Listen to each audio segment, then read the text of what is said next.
Along with individual experts, Surgeon Masters brings you life improvement strategies in 10 minutes. These proven principles and strategies are easy to learn and can be applied immediately, allowing you to practice your best. Here's your host, Jeff Smith.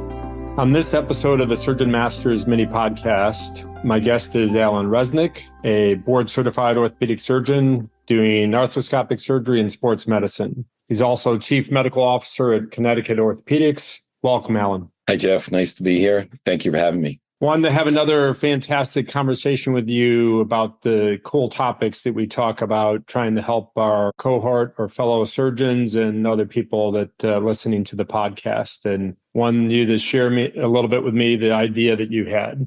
We've been talking different ways of dealing with your staff and motivating them. I think the other two podcasts, we talk about valuing your employees and different types of employees. But one of the other things that we get overlooked frequently is how to align the goals of your goals and your employees' goals in order to accomplish a goal for your, I say goals so many times, but anyway, in order to get your day done or get the patients taken care of or whatever is necessary in your practice. And obviously things go better when everyone's goals are aligned. And so figuring out where to align the goals and how to align those goals can make your life better and make your work more productive. Well, and as you said, so some people, they have quality goals, they have efficiency goals, they have the goal of just getting home by a certain time. The list is kind of endless, right? But tell us a little bit about how we can do that better. Yeah, I would like to throw a couple of examples out because at the time when these events occurred, it was kind of glaring to me that the people running things didn't understand the employees' goals as well as they should. And one was a surgery center that was privately run, and they had determined the best way to run the center is to pay everyone no matter what time they got done for a full day. And, here are the goals. The surgeon wants to be efficient. They want to be done. They have other things to do. They don't want to dilly-dally between cases. And everyone else was feeling the same way. They were going to get paid for 8 hours, even if they worked 6. So you'd find people coming into the room to help clean up that wasn't their room assignment because everyone recognized, boy, I'm going to get paid for 2 hours more of work if we all go home at 3 o'clock. And so not only were the people in your room aligned with your own personal goals, but everyone in the center was aligned with their own personal goals to get the day done. So that was a beautiful thing for many years. And then a hospital took it over and said, why are we paying people for work they're not doing? Yeah. And so then what happened? Then everything went on, flipped on its head. So goals completely turned around. So they said, well, we're not going to pay you if you don't work a full day.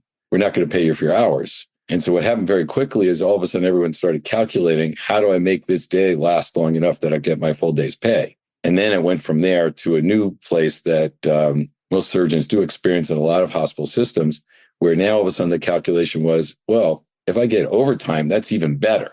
So if I manage to drag this out for another half hour, I'm going to get a half hour overtime at time and a half. And now all of a sudden the goal of the employee was to how to maximize their income and not how to maximize the day. And turned a very efficient surgery center into something that ran very poorly. That was sort of the thing. In the hospital system, something similar happens with the shift change, and I'm sure most of us are familiar with that. What's another example? Yeah, the other things is that, when we were in England, I did a fellowship at Oxford, and they had a very interesting setup. They had 2 induction rooms and 1 operating theater. And again, they were paid basically for finishing the day.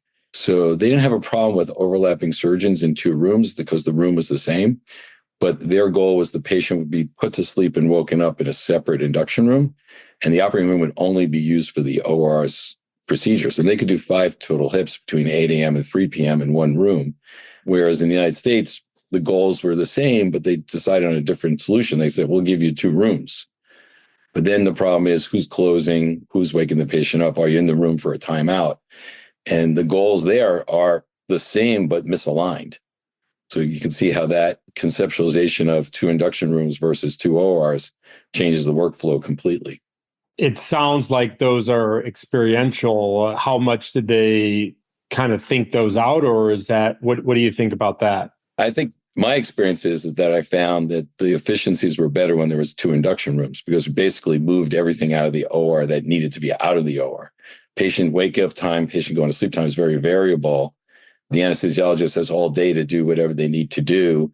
and that you're not waiting for them. And the same thing when they wake up, you're not waiting for them to turn the room over based on how much anesthetic was given.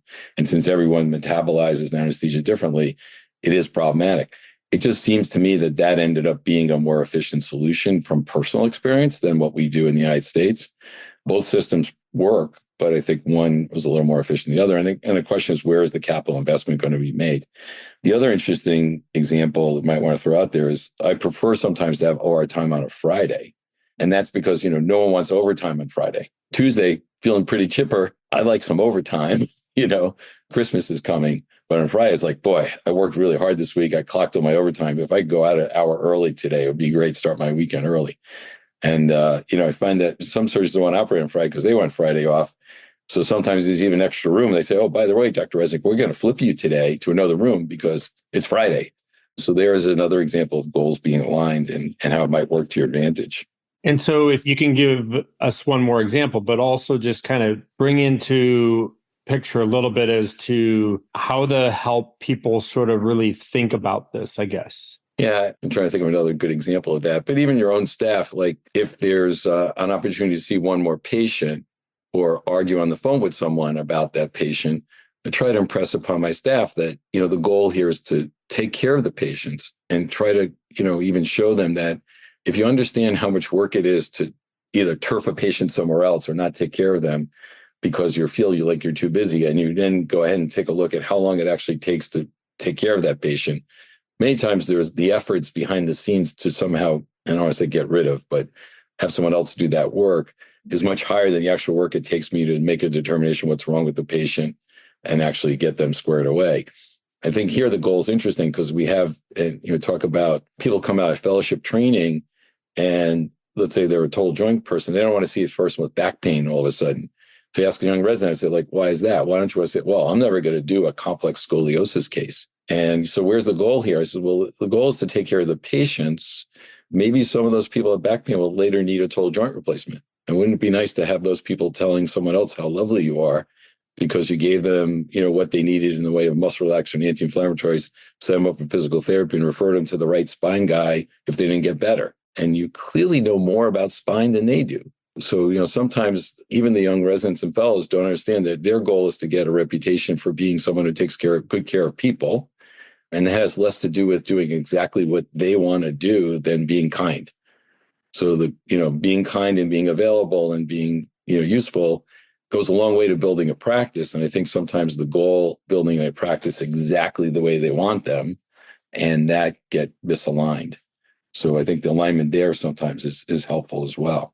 So that was a great additional example. I'm wondering if you can just kind of bring it home with highlighting what you think alignment of goals kind of means to everybody. Yeah, I think, it's funny. I think the understanding, in summary, like what makes you happy is a part of this. And the understanding of what makes you happy and making you feel like you did a good job.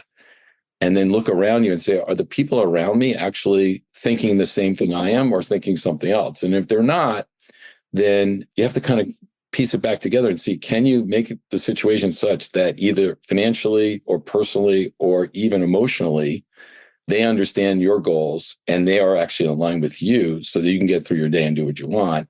And conversely, they can take some pride in that. So I think if you can create pride in a global goal, like taking care of patients, for example, in an efficient way, and then have them line up in a good way with that goal, then I think everything automatically falls in place. Fantastic, Alan. Thank you for sharing. Thank you.